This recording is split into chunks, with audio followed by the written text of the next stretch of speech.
I was just there a few weeks ago. I hadn't been back for many, many years, but my sister and brother and I decided to make a little homecoming trip.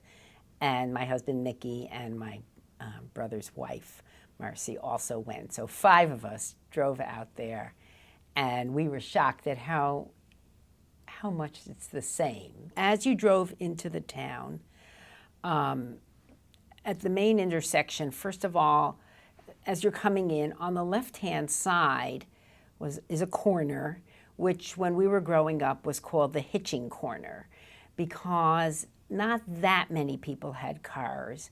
But if you were a kid and you wanted to go to Hightstown, the sort of next town that was a bigger town where there was a movie and stores and things like that, you stood on that corner and you waited for somebody from the town to come by and give you a ride. And then there was another corner in Hightstown where you waited to come home. So the first thing was that corner, and then you see these houses, which are, some of them were two-story, but mostly low, flat-roofed, one-story, white cinder block Bauhaus houses. Our house had 5 rooms, amazingly unchanged. We knocked on the door and the woman let us come in. She was so nice. And there, when you came in, there's a little foyer and then a large living room that went into the kitchen. And then on the other side, a long hallway and 3 bedrooms off the hallway and a bathroom. And outside, a big back porch and a big backyard. And then the garage was attached to the house and also attached to the garage of the other house.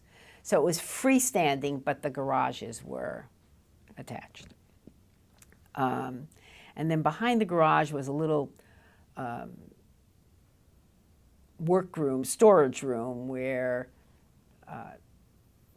if you canned things and so on, you stored all, there were shelves and you stored all those things there. It was fun when we went back and we showed her the trees that my parents had planted. I mean, a lot of them were planted since then. They moved out in the 1950s. We're talking about 50 years here. So, but there were still some trees they had planted and some shrubs, and the house was, they had put siding on the outside, but and also a little bit of a peaked roof.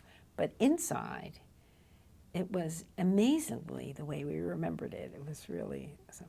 So you came into the town, and there was a large circle that was like one of the main routes of the town. You could go all the way around and come back to where you started, and that where we lived on that circle, and that was called Co-op Circle.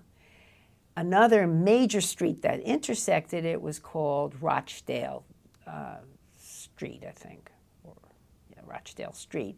And Rochdale was a very famous cooperative community that came out of England that people knew about. So you could see Co-op Circle and Rochdale Street, you know, were the main streets. There was Farm Lane and School Street, but aside from that, that was Cemetery Road. There was, you know, a road to the cemetery. And essentially all the houses were very close variations of each other. Near the school, there was also this grocery store, general store, with a little soda fountain attached to it, a kosher butcher on one side of the store, then the grocery store, and then this little soda fountain where you could get an ice cream cone or things like that. And that was kind of a center of community life, as was the post office and the so-called borough hall, because this community was incorporated as a borough, and borough hall where some events went on and so on.